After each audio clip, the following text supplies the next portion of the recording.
where we have taken our country from and where it is now speaks for itself. The rest of the story just comes from this complex. You know, these two worlds where there are people who know everything about human rights and all kinds of things, and another world where people are just people who don't know. But these are our human rights. It's not, when we respect the things we respect in our countries, it's not for you, it's not for anybody else, it's for ourselves. I want to see a fair trial myself. Why do you think being fair belongs to Europe or US or anybody else? Not. You've spoken a lot about democracy, and I would just like to point to the accusations of human rights abuses in terms of the elimination of your political opponents or the oppression of the press, and I would just like to hear your comments towards that. No, I would like to hear your comments, because for me, it's like, you know, it's always difficult to accuse me of anything and then say, prove yourself innocent. I think I want to turn it to you and say, prove me guilty. That's where the problem lies. You know,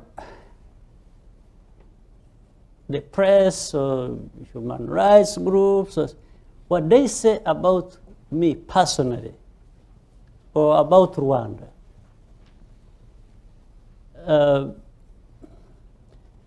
when you are in Rwanda and are dealing with these decent human beings also in Rwanda, and they tell you their own stories,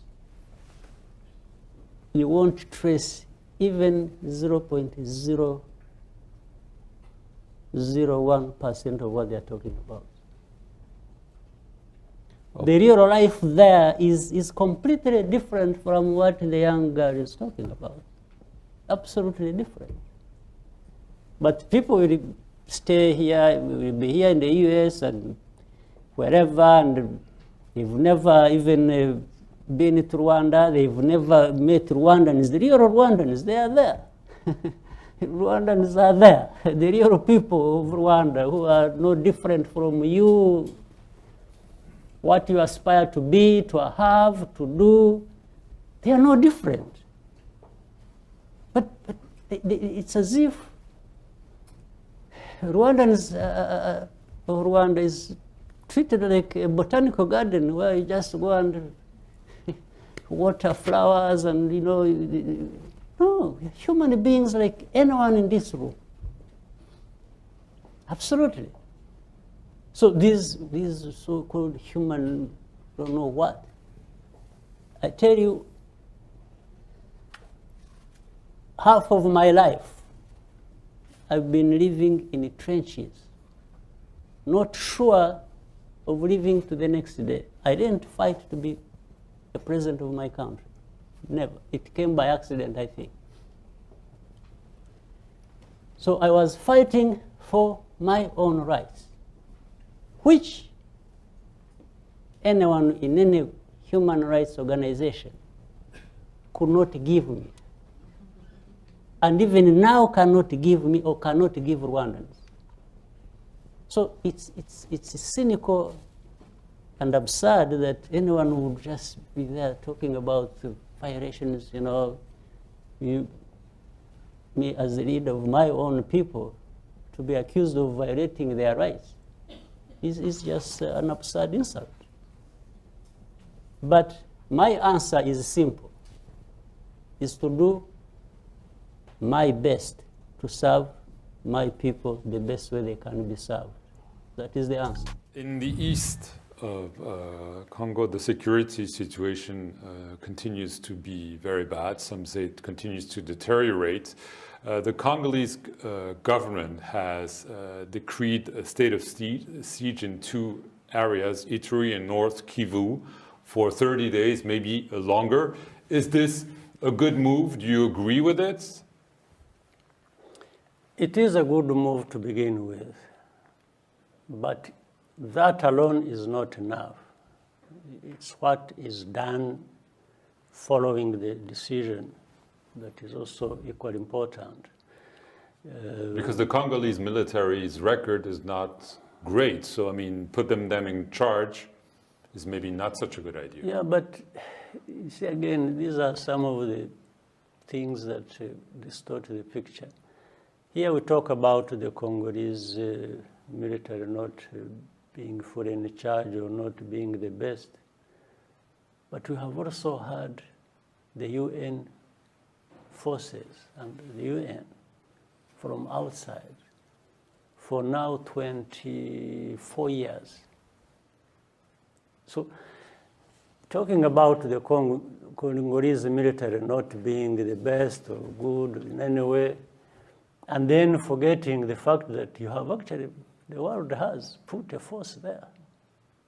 Not only, and that force that has been put there for the last 24 years spend 1.5 billion US dollars. So you calculate how much.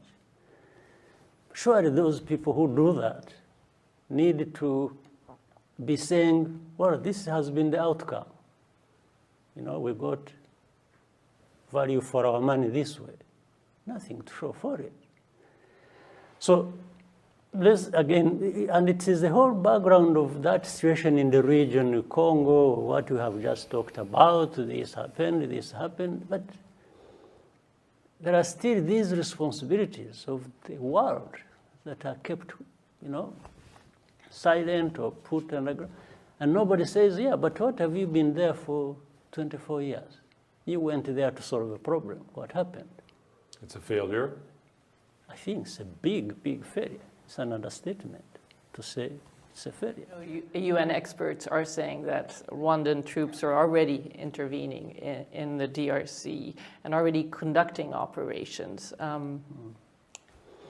that an example? Yeah, but I wish they could go beyond that and ask themselves, meaning the UN, why would Rwanda have to go to Congo at all when they are the ones responsible for the situation? Yes, but does that mean that you're acknowledging that Rwandan troops are in the DRC? No, I'm acknowledging that the UN making that report is actually a failure in the Congo. That's what I'm talking about. Yes, total failure. But so are Rwandan troops in the DRC as we speak? No, if we were there, we wouldn't be failing. I assure you we wouldn't fail to deal with the problem. President Tshisekedi also made a surprise announcement recently. He said that Kenyan troops would be sent to the region. There are also reports of Ugandan troops. Are you in favor of foreign countries sending their troops to deal with this security issue in the east of the DRC? There are already foreign troops in DRC. As foreign as the people who come from 10,000 miles away. I'm talking about the UN. Right. So that's not...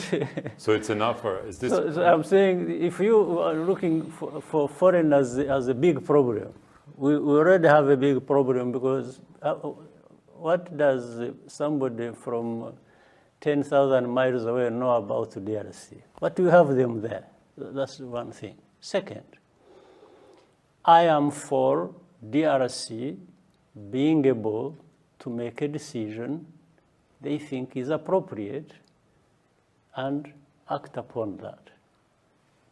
DRC should be able to make its own decisions. They should have the freedom to do so. If they want to work with their neighbors, I think, why should people see that as a problem?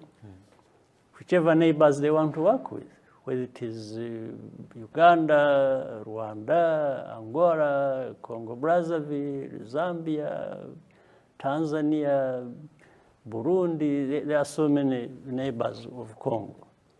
If they want to work with them to deal with a particular problem they think one country or the other can help in, I think we should all welcome it.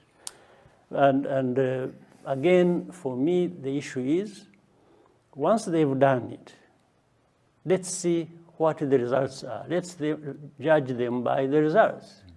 I'm sure they would do that expecting to address the problem, not just for people to come and create another problem. So I think it would be a welcome idea.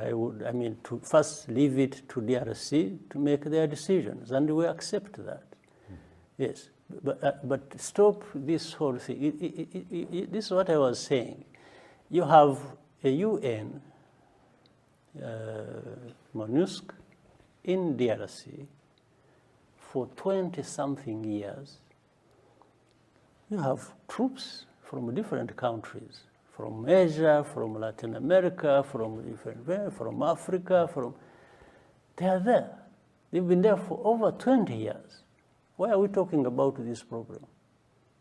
Where one country is doing this, or if no, will you allow this country to come in? No, but tell me what these ones are doing. The same people who are reporting against any neighboring country being in Congo, working with the Congolese government, are the same people who have forces there for over 2 decades. So, and doing nothing. So why don't we first answer that question?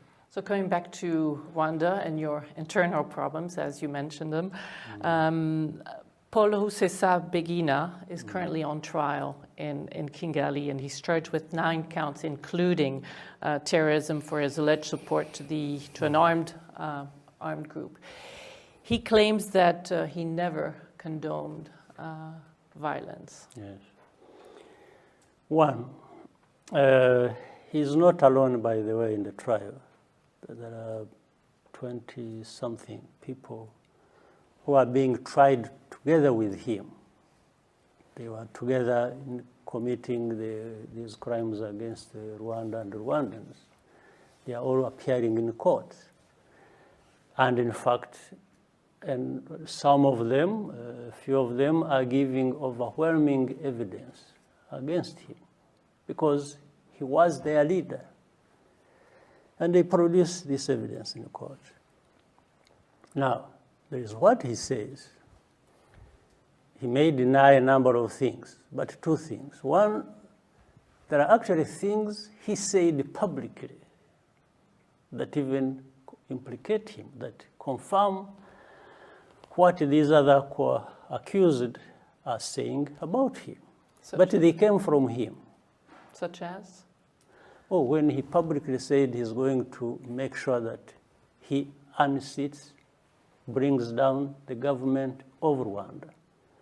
And when an interviewer, there are these tapes about him. He hasn't denied, even in the court of law. They said, are you the one who's saying this? He said, yes, because it is obvious. So, and when he was talking about that and talking about his being a leader of some of these organizations. So how does really one, how do you say, this man is innocent? And in any case, let's assume he's innocent. What is the problem with him becoming innocent in the court of law? The court of law will decide on this. So I don't see why people make a lot of noise. He's in the court of law. He's not just being, hidden somewhere under arrest. He's in the court of law, like many others. Yes.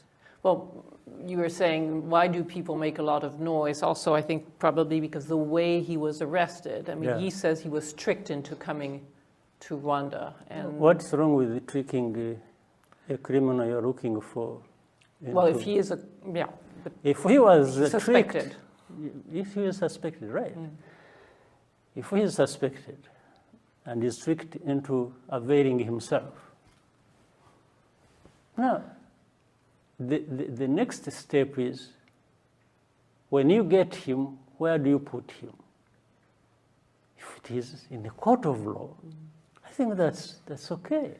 Well, the US, the EU, others have expressed their concerns about him getting a fair trial. When they say this, they suspect that this is actually not the case because of the way he was tricked and because they don't think he will get a fair trial. I mean, you have to be concerned when you hear this. Sure. Well, the US, or I don't know. I think what we are calling US or EU is just what his wife or his daughter are saying or doing, and they go tell people all kinds of lies. Well, the governments make their own judgments as well, I mean, when they say this. So when they said what? Because I don't even understand. They're calling for a fair and transparent trial, which means they suspect he's not getting one. I am calling for fair trial against him myself. So it's not UK or US or European Union. No. I want to see a fair trial myself. Why do you think being fair belongs to Europe or US or anybody else, not to us? Why? This is how people, you see, end up being caught up in some of these useless things, and they end up being racist. It's like the only thing to be fair in Rwanda or in Africa, it has to be supervised by Europe or US or some other place. No, absolutely not. I am for fair trial myself. That's why he's in the court of law. Something else could have happened to him if we were just people who do things anyhow. Yes, but he's in the court of law. So why don't people respect our processes?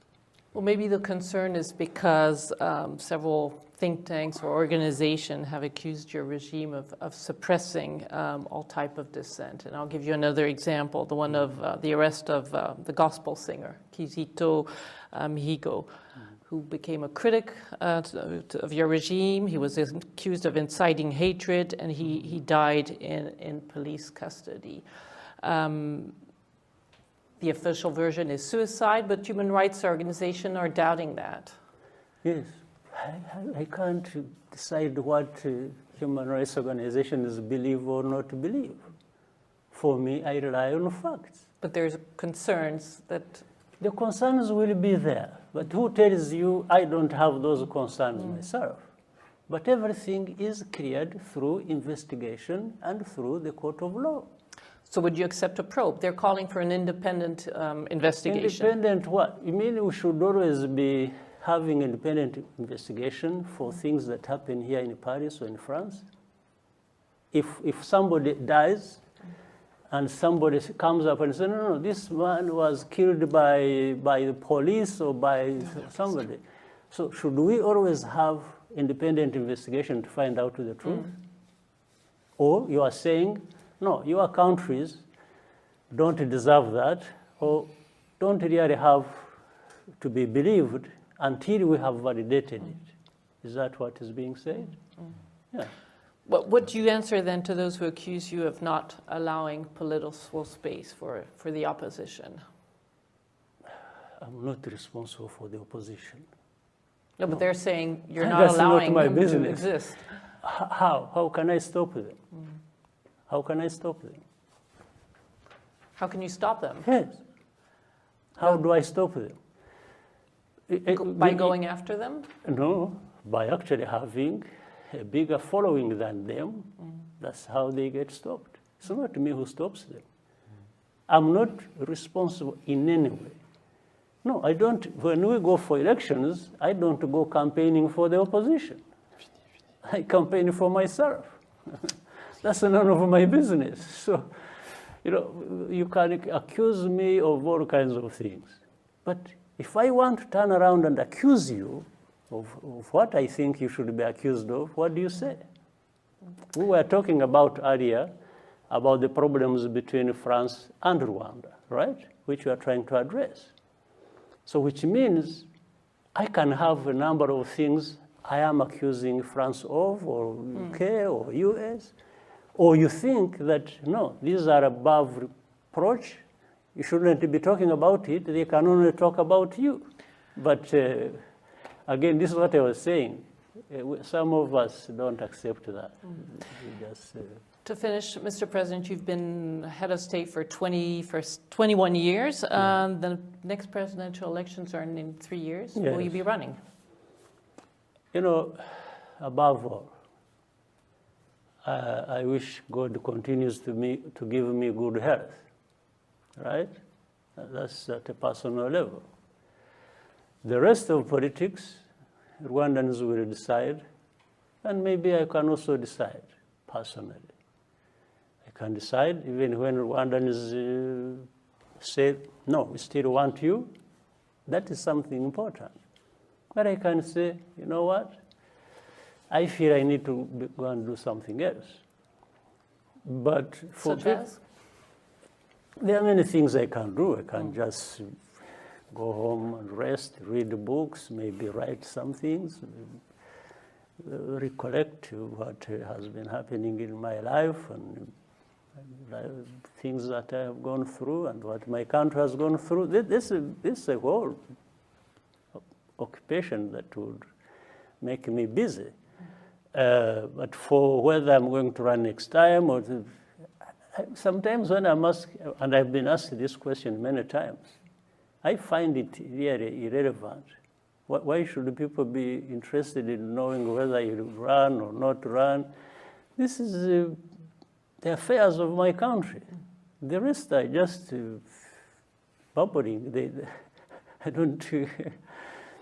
Why should I listen to anybody asking me, are you going to be doing this tomorrow? Okay, I'm a free person. I will do whatever I want. And I will do whatever my people want when that fits my moment. That's it. I don't run my life in according to media questions or reports or human rights, this or what, they say no.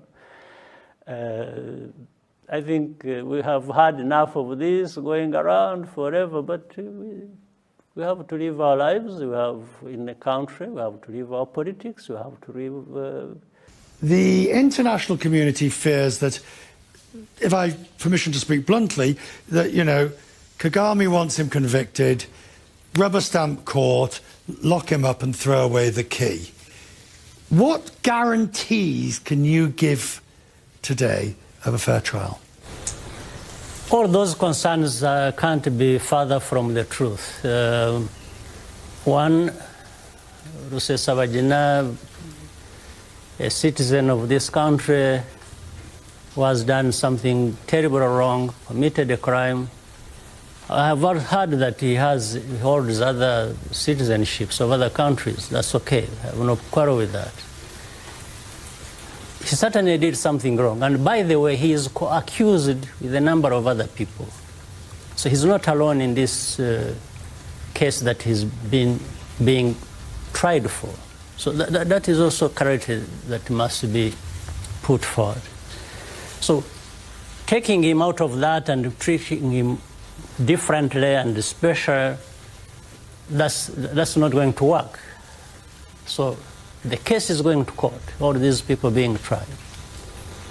And it is important that there is a fair trial. Paul Kagame has been president of Rwanda since the year 2000. The country's constitution has already been amended to allow him to serve more terms. Human Rights Watch claims that opposition figures are persistently targeted. If Kagame wins the next election in 2024, he could hold on to power for more than a decade longer. There's no Western leader that has been in office as long as you have. Do I care about that? Because the Western leader is a Western leader. Because electorates normally throw people out. The nature of electorates and democracies is that people get tired of it and they move to another person. That is if you are telling me, you know, that everyone has to conform to what the West tells us to do. I'm not one of those people. The Western world is a world on its own. It has many good things that they do. It has many bad things they do. There's no democratically elected leader in a generally accepted democracy that has been in office as long as you. Democracy is not defined by the West. No. If it does, then what happens of the contradictions that happen in the West? Where we find countries in the West, they elect their leaders, and then they turn around and start complaining about the same leaders they have elected. So you are telling me Democracy, therefore, has imperfections, whether it is in the West or anywhere else. So, but I cannot live by or leave the imperfections. I think it's just ridiculous, because there is nothing like human rights minus these things we are talking about. What we are talking about in terms of development. These are human rights. Development, schools, education, health, and food security. And, you know, when you see now the level of poverty has decreased almost by 60%. So these people, these human beings with improved lives and participating in that themselves to improve their own lives, gets lost in what the whole list you've been spelling out as if, you know, what is in Rwanda is really hell. In fact, forgetting the hell that we have gone through, that we stood against and sorted out when you were there just talking about more or less nonsense. Because do you reject the accusations, for example, it's from rubbish, absolute rubbish. You reject Rwanda is completely different from what it was 25 years ago. In fact, maybe you need to be looking around in Europe. You are violating people's rights.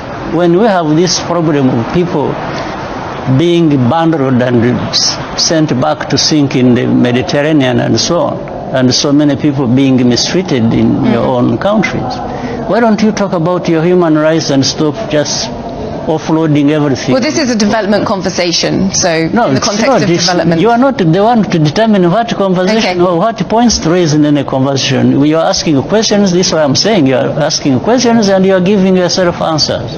You really need to stop this superiority complex nonsense about human rights. You think you are the only ones who respect human rights, or others it's about violating human rights. No, we've fought for human rights and freedoms of our people much better and more than anyone, including you people who keep talking about this nonsense.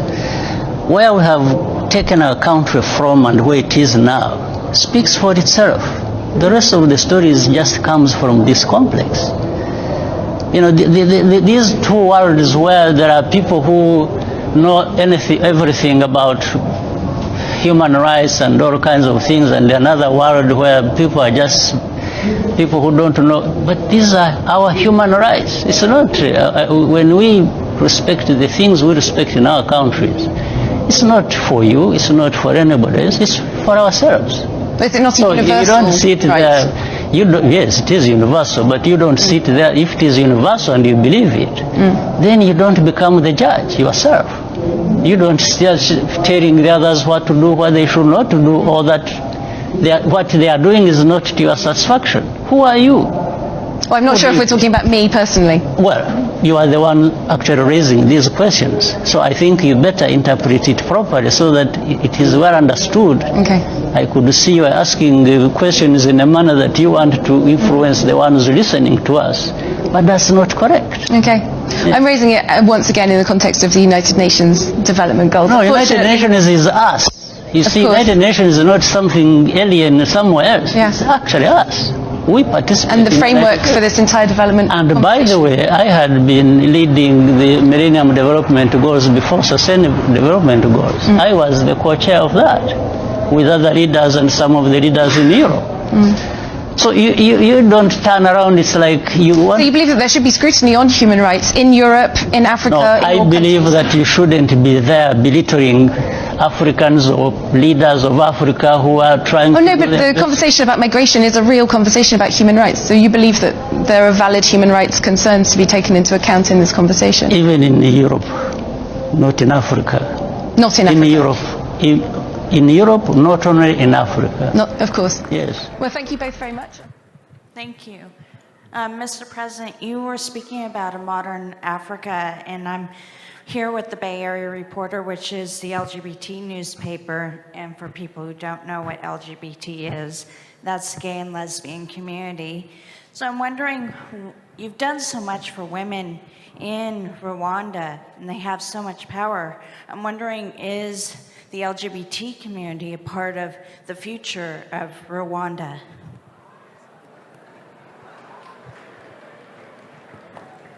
Well, I don't know if I understood what you just asked, but I guess I understand. I have understood. But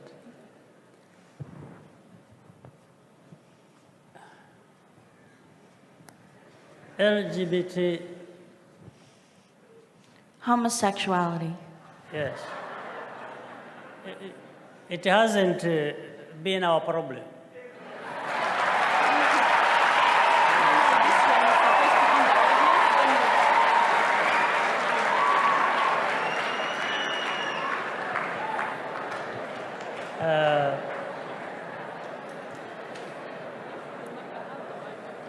And we don't intend to make it a problem.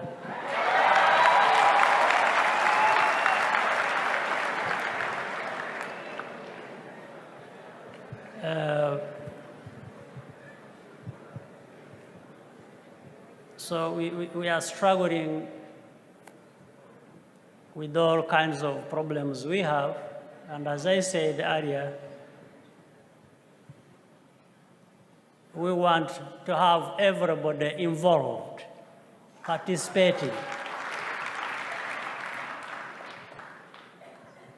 That means, as I said, being there for each other again is because we mind being supportive of each other, we mind the stability that comes with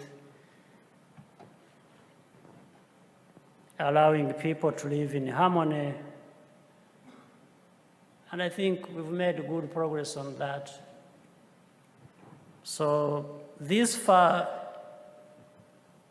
since, as I said, that is not a big problem for us, I don't want to make it a problem.